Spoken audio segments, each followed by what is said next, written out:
una cancioncita muy bonita que nos enseñó nuestro maestro Juan Torres Luchis. Un aplauso a él, por favor. Y que es ese grano que sale de nuestra madre tierra, el maíz para todos ustedes. El maíz para todos. Sí. ¿Cómo? ¿Bien? No.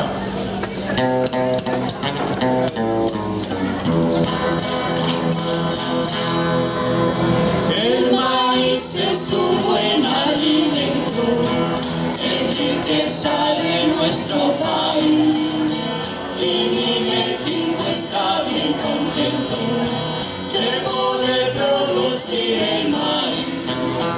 Las tortillas, los tacos, los sopes, las gorditas que vemos reír, chilaquiles, sabrosas tostadas, enchiladas todas de maíz.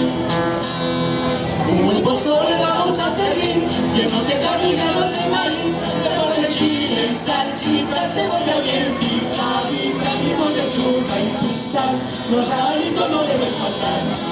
Vengan a tomar atole, de y de leche, es el atole famoso, desde México a Campeche. Tamales ricos tamales, lo mejor de los mejores, de carne y de gallina, de dulce con almendrón. Un buen pozole vamos a servir, llenos de carne y granos de maíz, se pone chile, salsita, cebolla bien picadita, limón, lechuga y su sal, los rabanitos no deben faltar.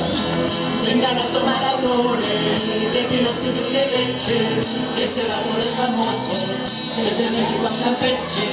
Tamales ricos tamales, lo mejor de los mejores, de carne y de gallina, de dulce con almendrón.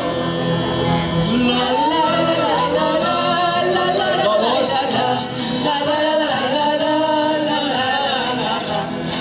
Para el maíz que se oiga.